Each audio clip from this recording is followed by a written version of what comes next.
Insights, o podcast do Bradesco.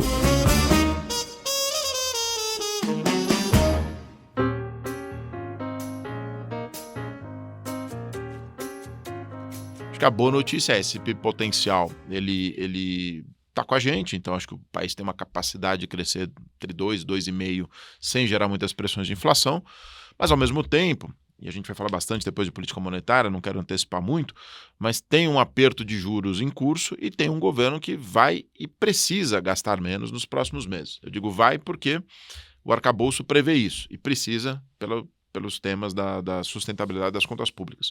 A China tem produzido impactos também para a área do euro. Quer dizer, em que sentido? Ela vem competindo cada vez mais em mercados externos. É claro que a China vem competindo há 20, Justíssimo. 30 anos, né, ou 40 anos. Então isso não é inteiramente uma novidade, mas nos últimos anos, particularmente no setor automobilístico, ganhando muito terreno.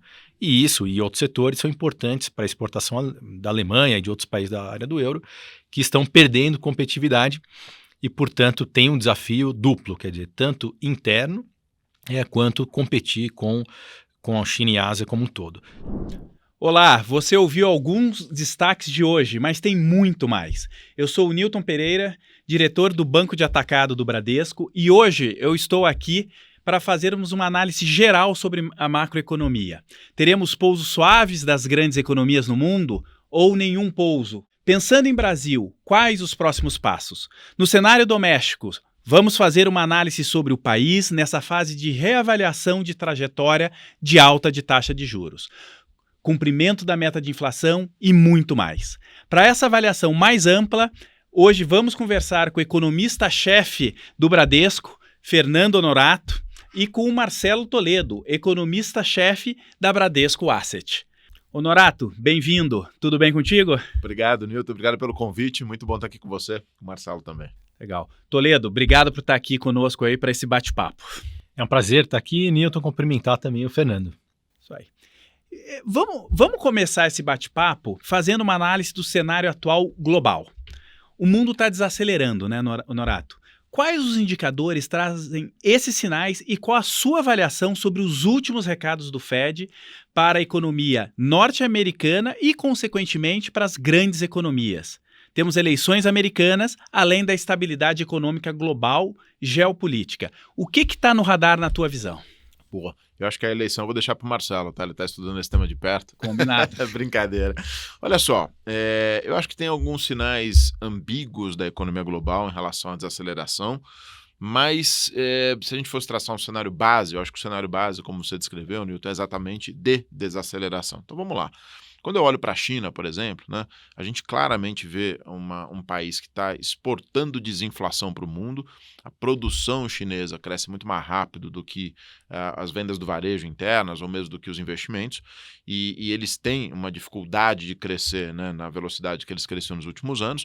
Então a China, como um ator super relevante da economia global, está desacelerando. Acho que aqui não tem muitas dúvidas a esse respeito. Outro indício de desaceleração que passa um pouco pela China, mas extrapola a economia chinesa, são as commodities. Quando a gente olha para preços de commodities, por exemplo, petróleo, minério, mesmo algumas agrícolas, né, eles estão em níveis bem mais baixos do que em outros momentos. Pega o caso do petróleo. Nós temos, né, vários conflitos geopolíticos hoje no mundo e, apesar disso, o petróleo está lá oscilando entre 70 e 75 dólares, enfim. Então, me parece que também falta um pouco de demanda global. Agora, nos Estados Unidos, acho que a história é um pouco diferente, né?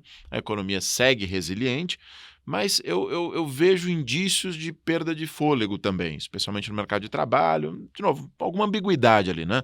Mas tem uma desaceleração. Então, para não me alongar muito aqui na resposta, eu acho que os juros, né, que nós praticamos no mundo nos últimos 18 meses, eles sim foram suficientes e continuam sendo suficientes para trazer essa desaceleração do mundo. A boa notícia, como você mesmo traçou no início, né, é que eu acho que é um pouso suave. Aparentemente, a gente vai ter uma desaceleração gradual, com a inflação convergindo lá para as metas dos bancos centrais, para os níveis de conforto deles, e o Fed, o Banco Central Europeu, cortando taxa de juros.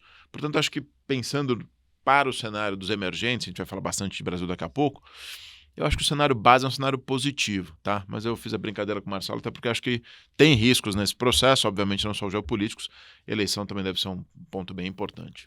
Deixa eu, então, até movendo aqui um pouco para a Europa, e aí, Marcelo, contigo, né? Como é que fica a zona do euro diante dos dados do Fed? Qual a expectativa de crescimento econômico para a região do euro?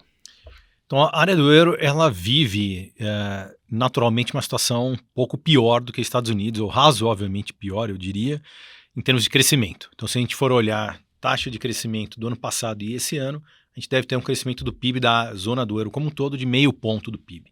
Então, 0,5% de crescimento, talvez ano que vem perto de 1%.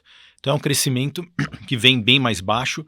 Obviamente, a gente teve todo o impacto da guerra, Rússia e Ucrânia. Eu diria até que a região conseguiu lidar bem com a tragédia do ponto de vista desse conflito. A Alemanha está enfrentando ainda bastante problema do ponto de vista de readequar a sua produção industrial, que dependia muito do gás. Conseguiu em boa medida, mas não inteiramente. E quando a gente olha dentro da área do euro, tem um comportamento bastante divergente entre os países. A Alemanha sofrendo muito mais, quer dizer, com um desempenho muito pior do ponto de vista de crescimento. Espanha, melhor. E França e Itália no meio do caminho. Itália até curiosamente, né, um problema fiscal muito grande, mas fizeram estímulos fiscais nesses últimos anos. Eu acho que, como o Fernando também comentou, quer dizer, a China tem produzido impactos também para a área do euro. Quer dizer, em que sentido? Ela vem competindo cada vez mais nos mercados externos. É claro que a China vem competindo há 30 anos, né, ou 40 anos, então isso não é inteiramente uma novidade, mas nos últimos anos, particularmente no setor automobilístico, ganhando muito terreno. E isso e outros setores são importantes para a exportação da Alemanha e de outros países da área do euro, que estão perdendo competitividade e, portanto, tem um desafio duplo, quer dizer, tanto interno quanto competir com a China e a Ásia como um todo.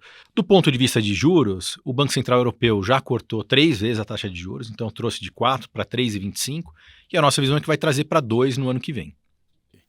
Marcelo, continuando contigo, você falou de China, né?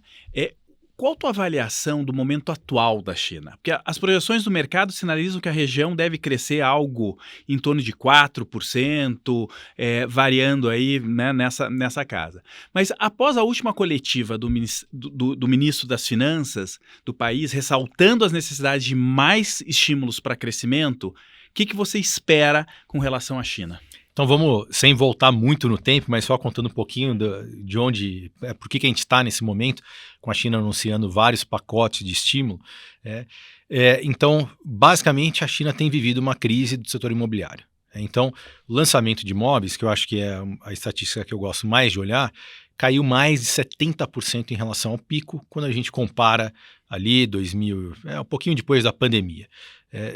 Esse processo já dura mais de 3 anos, então não é inteiramente uma novidade, mas tem tido efeitos ainda, vem produzindo efeitos. Quer dizer, se a gente for olhar, o setor imobiliário ele tem um ciclo muito longo, porque você lança o imóvel e fica construindo 2, 3 anos, então isso dura muito tempo. Então o que está acontecendo é a China lidando, em primeiro lugar, com essa mudança, essa crise do setor imobiliário, que é uma mudança estrutural, quer dizer, construía muitos imóveis e tem que vir para um patamar de construção menor efetivamente. Essa transformação ela também acontece em meio a outras certas dificuldades, né? Então, tem ali a questão que a gente estava falando, apesar de exportações chinesas muito fortes, é difícil que ela continue ganhando muito terreno. Então, meio que esgotou ali no pós-pandemia o que ela poderia ganhar de market share. Então, voltando mais à questão interna, essa crise do setor imobiliário acaba produzindo, ou tem produzido, consequências importantes para as famílias e para os governos regionais, né? Finanças familiares, pessoais e finanças públicas. Por quê? A gente pode brincar aqui, né, exagerar um pouquinho, fazer uma caricatura, que o imóvel para o investidor chinês ou para a família chinesa é como o CDI para a família brasileira. Todo mundo tem um pouco investido nisso, né? Então, a hora que você começa a ver que essa principal reserva de valor está perdendo valor, está caindo de preço, isso gera uma crise de confiança, gera menos consumo. Nos governos locais, quer dizer, os governos locais, eles se beneficiavam muito desse boom imobiliário, eles eram os donos da terra, vamos dizer assim, e quando tinha uma nova construção, eles recebiam uma receita da venda daquela terra. Então, você tem um duplo impacto, famílias sofrendo e governos regionais sofrendo. Bem, essa desaceleração não é novidade, todo mundo já está enxergando isso faz alguns anos, mas em julho, agosto, setembro, as coisas começaram a piorar de uma velocidade um pouco mais rápida. Vários analistas e economistas e outros ex-dirigentes chineses já vinham publicamente meio que pressionando o governo. É lógico que na China você não pressiona tanto assim, mas enfim, você vinha exercendo ali, manifestando uma preocupação na medida do possível com essa situação. E o governo conclui, e na nossa visão é um pouco de concluir que isso poderia levar a uma piora adicional grande, que precisa fazer alguma coisa. Então eles dispararam ali uma bateria de medidas que incluem juros, compulsório, novas linhas do Banco Central para governos locais, para bancos, até para investidores, fundos comprarem ações. Então, eles estão fazendo lá o que a gente chama, para os bancos centrais ocidentais ali, chamou de quantitative easing. Em alguma medida é um quantitative easing. É o Banco Central fornecendo linha diretamente. Bem, tem outras medidas em debate, a gente provavelmente vai ter parte fiscal também, estímulo direto. Eu acho que o importante é o seguinte, essas medidas, na nossa visão, elas tiram o risco de uma grande piora adicional. Mas são medidas para conter uma crise. Não é um país que está indo tudo bem e de repente você faz um estímulo. Então, a gente não espera que esse 4 que estava sendo projetado para 2025 se transforme em algo muito maior. A conta ali que a gente tem feito, outros analistas têm feito, é que o conjunto de medidas significa algo como meio ponto a mais de crescimento para o ano que vem. Eu acho que é até um bom ponto, né, Newton, para retomar aquela discussão inicial nossa lá dos efeitos geopolíticos e vamos chamar assim, dos riscos ao redor do cenário base, né?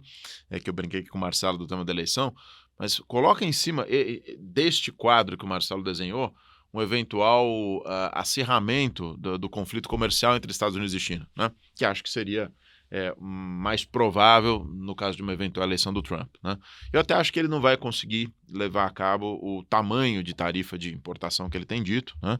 Acho que o Congresso americano vai modular isso, mas em alguma medida eu acho que é altamente provável que haja algum tipo de aumento de imposto de importação. Então, isso pode agravar tanto a situação de preços nos Estados Unidos, esse é um risco do cenário base, lembra que eu falei, não, o cenário que a economia global desacelera e os preços caem, mas o risco para os Estados Unidos é termos preços mais altos com a proteção, e para a China é uma desaceleração ainda mais forte, mas não só, se houver uma proteção tarifária maior contra a China, a minha impressão é que o mundo todo vai responder. Ninguém vai ficar assistindo a China, né, exportar para outros, triangular essa exportação para outros lugares e não fazer nada. Então, acho que aí a gente pode ter um pouco mais de confusão.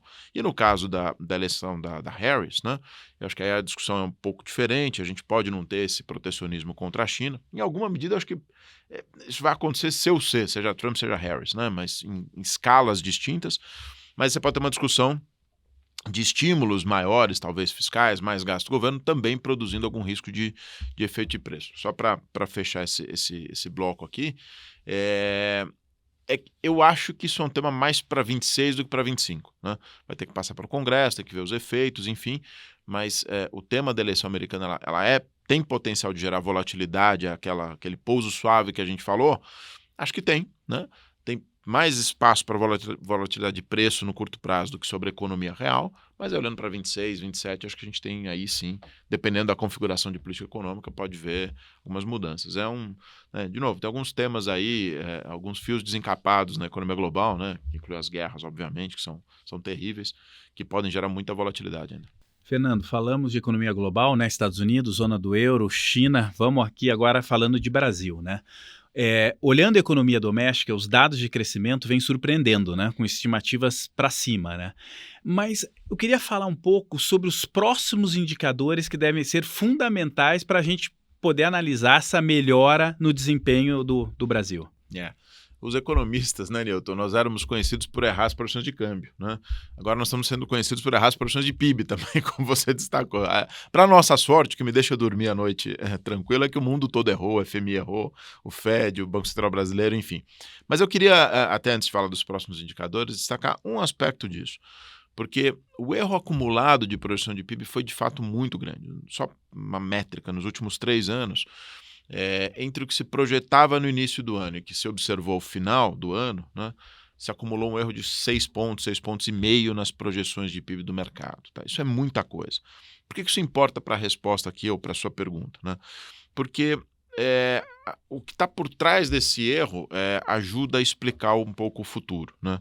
E a nossa avaliação lá no banco é que um pedaço deste erro tem a ver com uma economia que cresce mais, que tem um potencial de crescimento maior, fruto das reformas aí desde o Temer, algumas do governo Bolsonaro, outras até do governo Lula já, mas enfim, tem reformas que ajudam, mas tem um gasto público muito relevante nos últimos 18 meses em especial, né, que ajudaram a segurar essa demanda bastante forte. Então, são esses 2 componentes.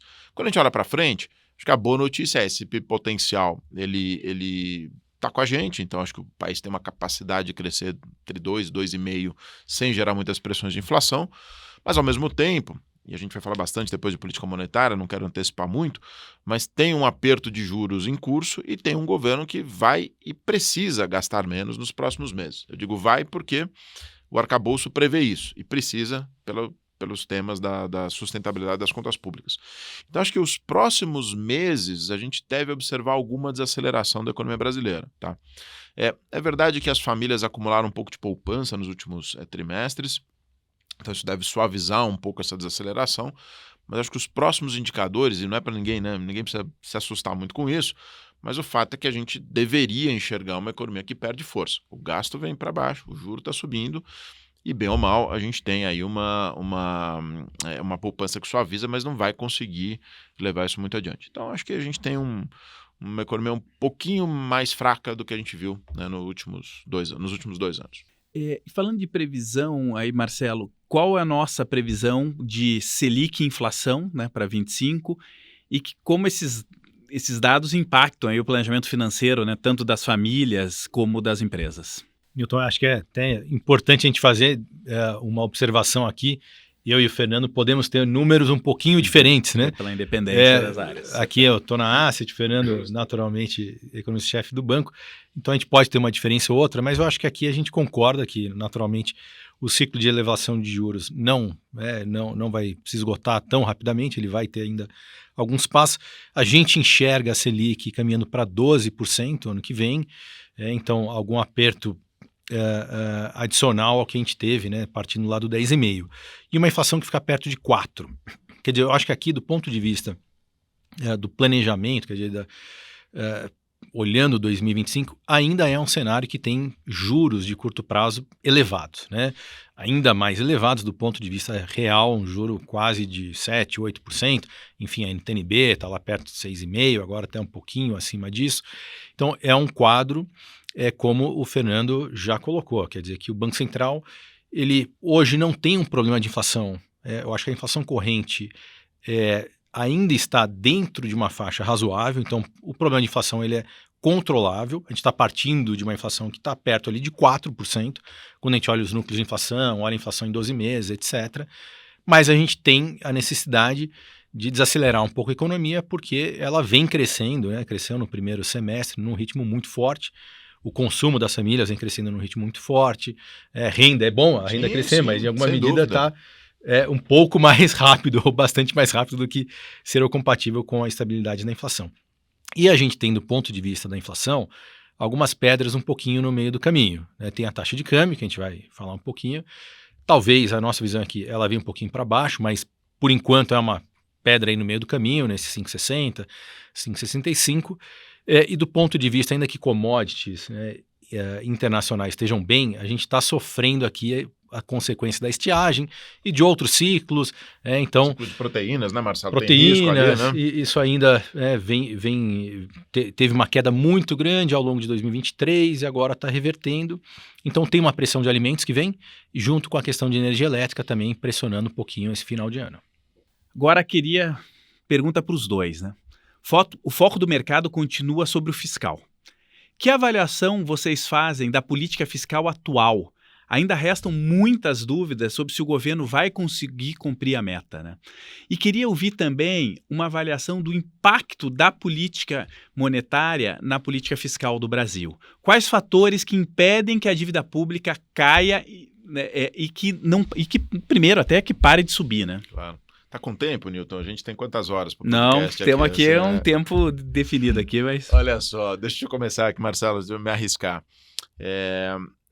Bom, primeiro, o Brasil tem problemas estruturais para equacionar as contas públicas. E, sendo bem prático aqui, nós temos gastos muito rígidos e muito indexados, né? Então, é muito difícil você cortar gastos no Brasil sem grandes reformas que dependem do Congresso, que dependem, inclusive, de vontade política do governo, né?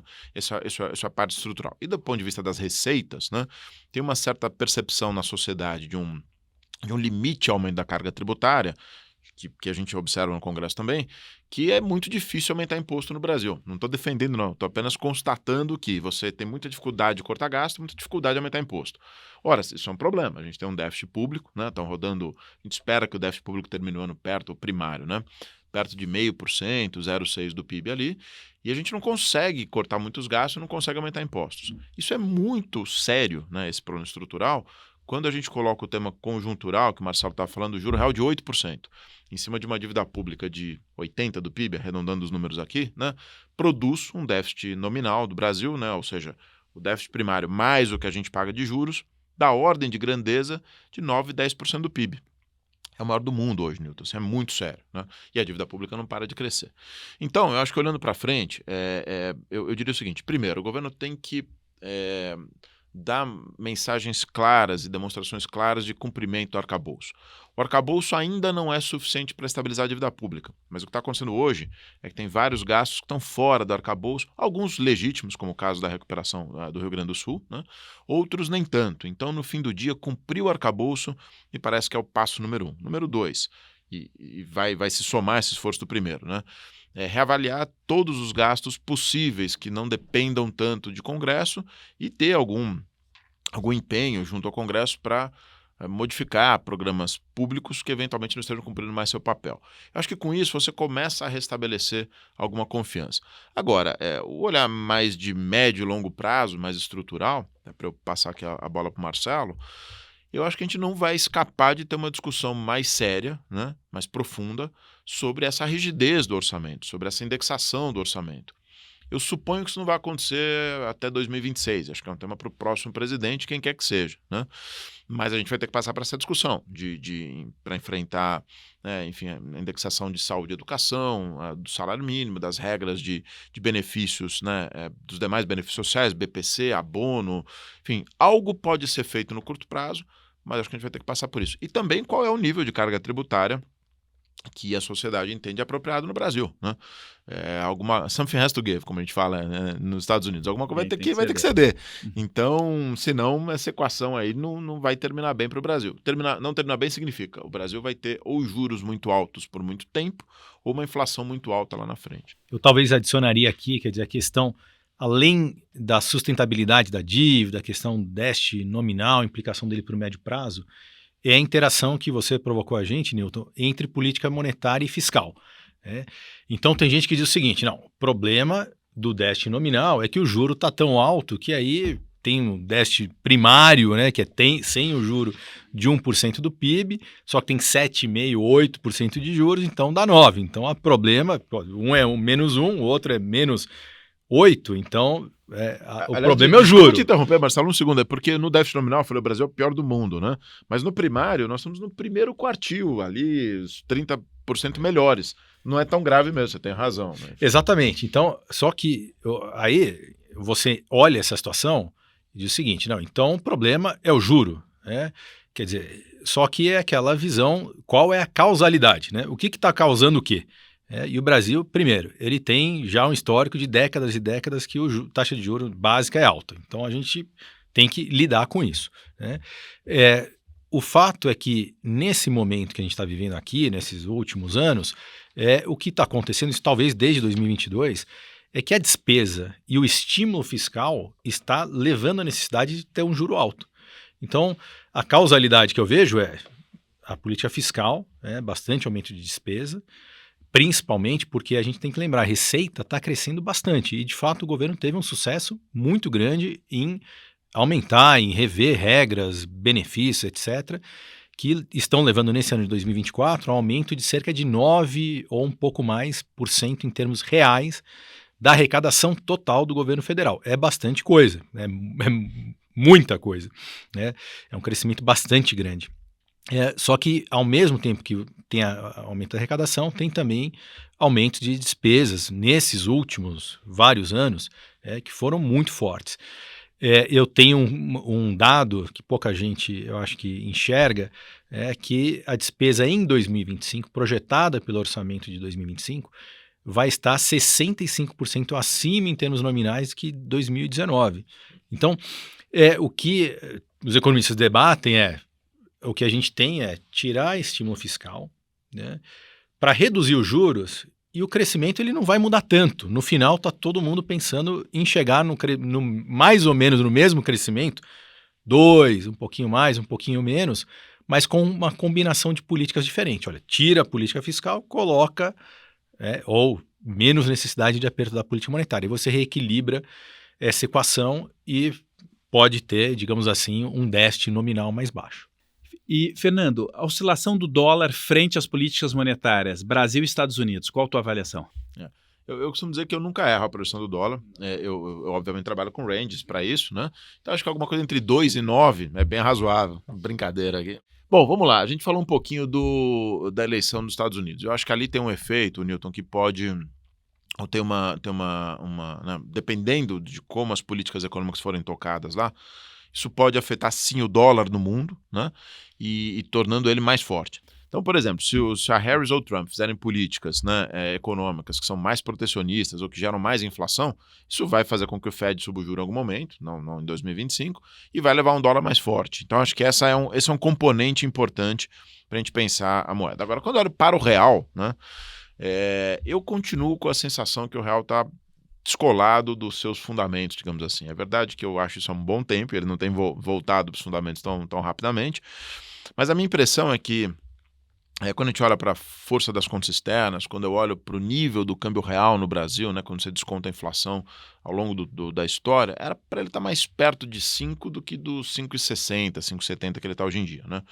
Agora, pegando o gancho do que o Marcelo acabou de falar, me parece que hoje, mais do que o diferencial de juros, que o mercado olha e fala, mas o diferencial de juros não está aumentando, tá?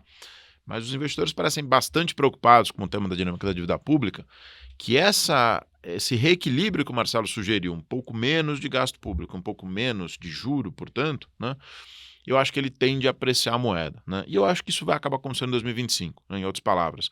Eu vejo o governo gastando menos, como eu falei, acho que o juro sobe até primeiro trimestre ali, e como eu realmente acredito na potência da política monetária, eu acho que no Brasil não tem nenhum problema de funcionamento da política monetária, a inflação vai ceder e em algum ponto do final do ano que vem a gente volta a cortar a taxa de juros. Pegando um pouco o gancho que o Marcelo falou, esse reequilíbrio da economia com gastos públicos menores, né? E o Banco Central em algum ponto em 2025 podendo cortar a taxa de juros, eu realmente acho que, como eu falei, a potência da política monetária é elevada e o juro funciona no Brasil. A gente vai ver uma economia mais balanceada no final de 2025. E isso, para mim, é melhor para o câmbio. Então, eu continuo achando que o real vai apreciar, vai mais para a direção dos 5 do que para os 6 que a gente tem visto até agora. Marcelo, e aí, falando um pouco de bolsa, né? Como é que você vê a bolsa com relação à atração de investidores, né? O Brasil precisa restaurar mais rápido essa credibilidade, ser um destino para os investidores internacionais? Quer dizer, qual é a tua visão aí de bolsa para o ano que vem? Acho que um primeiro ponto é que vários países do mundo têm dificuldade de atrair, eu acho que nesse momento, o fluxo de capitais, né, de portfólio para a Bolsa. Por quê? Porque Estados Unidos está muito forte. Então, assim, o que a gente, no final, está competindo é com o S&P. E o S&P não para. Quer dizer, inteligência artificial, nova tecnologia... Mag 7 lá no... Tá tudo lá. Então, essa é uma dificuldade do Brasil e de outros países do mundo, eu diria. A própria classe de emergentes, quando a gente pensa em emergentes, investidores internacionais, eles acabam olhando muito a classe como um todo. Ao decidirem alocar, eles vão alocar num fundo que investe em emergentes como um todo. Lá tem China, por exemplo. Então, China também é um certo problema. Então, a classe de emergentes ela não está tão atrativa do ponto de vista do investidor, digamos, americano, porque dentro dos Estados Unidos renda fixa está muito boa ainda, apesar da queda de juros, e a bolsa está muito bem. Então, tem essa dificuldade quando a gente olha, digamos, a atratividade geral de países emergentes. Para o Brasil, a nossa equipe lá de renda variável tem uma avaliação que os preços das ações aqui no Brasil estão atraentes, quer dizer, os valuations que a gente fala, né, estão atraentes, mas a gente tem que reconhecer, quer dizer, é um ambiente que tem um desafio, porque obviamente tem uma taxa de juros alta, que atrai o investidor muito mais para outras aplicações de curto prazo, e tem também uma desaceleração da atividade econômica para ano que vem, que vai acabar também acontecendo em alguma medida. Então é um cenário que a gente está tendo um pouco mais de cautela, mas com a visão que é nos momentos onde o juro está mais alto, onde tem um ciclo de desaceleração da economia, onde as melhores oportunidades podem aparecer. Então a gente está mais atento nos próximos 6 meses, identificar boas oportunidades e aí, eventualmente, dependendo do contexto, naturalmente, fazer investimento. Mas a gente acho que não pode esquecer que momentos nos quais o juro de curto prazo está alto, é quando outros ativos ficam atrativos, que a gente diz, o prêmio nesses ativos ele fica maior. Então, eu acho que a gente tem que ficar ao mesmo tempo confortável lá, eventualmente, aqui nas aplicações do CDI e tal, mas bem de olho no que está acontecendo com as outras classes de ativos, que oportunidades interessantes aparecem justamente nesse momento. E podem virar bem, né? Eu concordo. Fernando, falando agora um pouco de agro, né, tão relevante aqui para a economia brasileira, né? Se pudesse comentar um pouco dos impactos das mudanças climáticas no agro brasileiro e de que forma as políticas agrícolas recentes afetam a produção e exportação, tá? E as estimativas que nós temos do agro com relação à inflação para o ano que vem. Ótimo, Newton. Olha, bom, eu não vou mentir aqui, eu não sou um grande especialista nos efeitos da mudança climática no agro, mas a gente acabou de fazer o nosso summit, né, aqui do Banco de Atacado, e foi super interessante, Vamos fazer todos os anos. É isso aí, boa. Aliás, uma iniciativa sua, do seu time todo aí, tão de parabéns. E o que eu aprendi ali, além de tudo, de fato, assim, a imprevisibilidade aumentou muito, né, do ponto de vista dos efeitos climáticos, ou da previsão do clima. Portanto, isso piora a previsibilidade da safra agrícola. A gente discutiu muito lá sobre a necessidade de seguro para esse tipo de evento, né? O quanto que isso vai ser importante nos próximos anos para que os agricultores possam se proteger desse processo. Mas, de toda sorte, eu acho que o Brasil é dos países que ainda conseguem mais escapar, né, assim, dos impactos mais devastadores, porque, bem ou mal, a gente tem uma capacidade, uma produtividade muito grande, né? E estamos um pouco mais isolados de alguns eventos. Tem que ter muito cuidado para dizer isso, porque a gente viu essa seca recente, a gente viu de novo os impactos no Rio Grande do Sul, mas, bem ou mal, a gente consegue escapar, tem conseguido escapar dos impactos maiores sobre o agro. Por exemplo, pega a produção para o ano que vem, apesar de toda a seca, a gente ainda estima uma produção agrícola da ordem de 305, 310 milhões de toneladas, né? Então, assim, damos um pouco de sorte, choveu na hora certa, né? Não vai atrapalhar tanto, ou está chovendo, né? Estamos aqui no mês de outubro, não vai atrapalhar tanto a produção de soja e, portanto, não deve atrapalhar tanto as exportações. Mas o que eu acho que os investidores, os agricultores e quem lida com o setor tem que ter em mente é que isso, a imprevisibilidade, como eu falei, aumentou. Isso, portanto, cobra um prêmio de risco maior. E acho que a gente vai desenvolver muitas coisas nos próximos anos, do ponto de vista de mercado financeiro, né, para que você possa lidar com essa imprevisibilidade, desde seguros a derivativos. Último ponto aqui, que eu também aprendi lá no nosso Agro Summit, né? O Brasil ainda é muito pouco irrigado perto de outros países do mundo. Então, a irrigação é mais ou menos 6% ali das lavouras, enquanto outros países mais avançados em irrigação têm algo como 20%. Um dos problemas que a gente viu, né, nesse episódio recente foi justamente a seca, né? Então, tem espaço para o Brasil também avançar e se proteger de pelo menos uma parte dessa mudança climática, que é aumentar a irrigação. Eu acho que isso vai acontecer nos próximos anos, Newton. A gente vê várias empresas e várias, né, enfim, plantas aí, agro já pensando bastante nisso. Perfeito. E, Marcelo, um estudo publicado na revista Nature sugere que as mudanças climáticas poderão encolher até 19% a economia mundial. isso até 2049. Você avalia que o mundo está conseguindo entender e consolidar estratégias para lidar com o impacto das mudanças climáticas na economia? É uma dificuldade.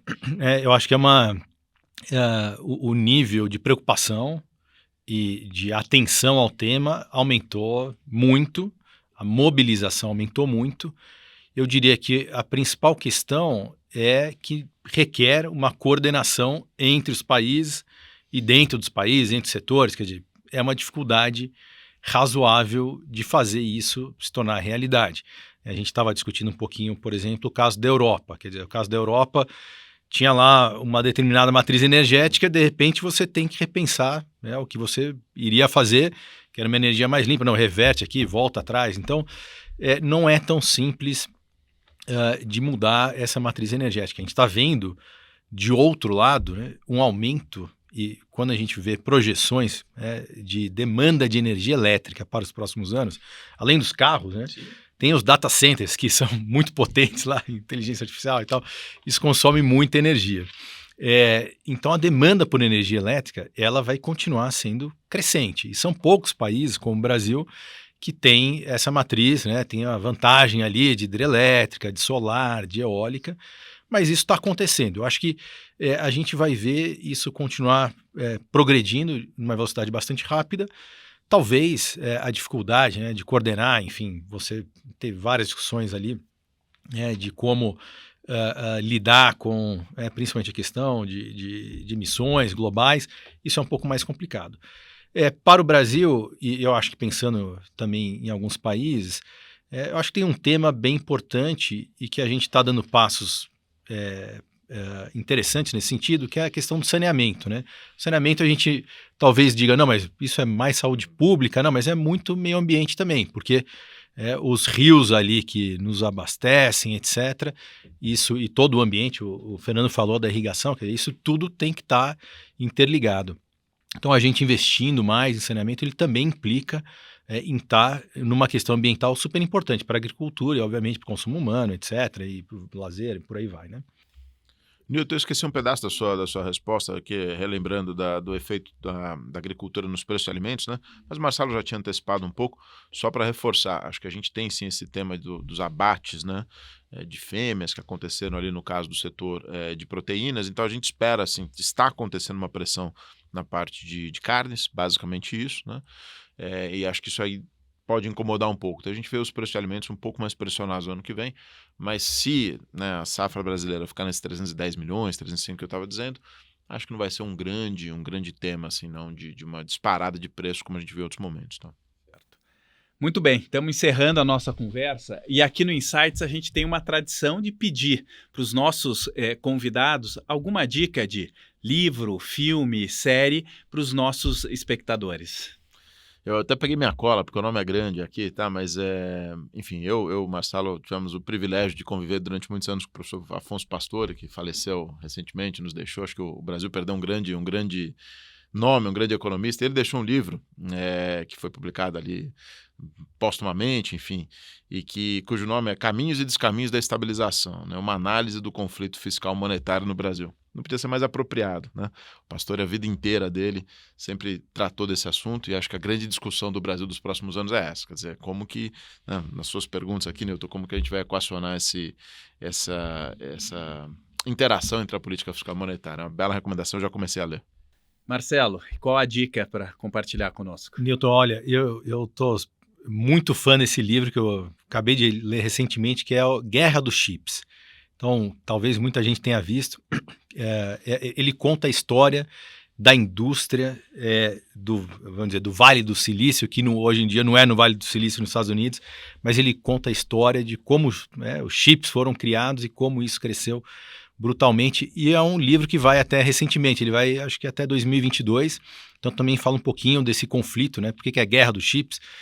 Porque é um conflito, nasceu, na verdade, os chips eles começaram como uma questão militar, e hoje eles são uma principal questão econômica. Quer dizer, quem dominar essa tecnologia, e tem a disputa, né? Estados Unidos, Europa, China, Taiwan, Coreia, Japão. Então, É um livro muito, muito interessante. Legal. Muito bom. Esse foi mais um episódio do Insights, o podcast do Bradesco. Tive o prazer de conversar com o Fernando Honorato, economista-chefe do Bradesco. Fernando, muito obrigado. Obrigado, Nilton. Obrigado a você. Obrigado, Marcelo, também pela companhia aqui, pela conversa. Também te agradeço ao Marcelo, economista-chefe da Bradesco Asset. Muito obrigado, Marcelo. Newton, obrigado pelo convite, um prazer aqui e dividir mais uma vez uma conversa aqui com o Fernando. Prazer. Boa. O Insights está nas principais plataformas de áudio e no Instagram, no perfil podcast.insights. Você pode conferir a gente também em vídeo, tanto no Spotify como no YouTube do Bradesco. Siga a gente e fique por dentro dos bastidores e muito mais. Até a próxima. Tchau.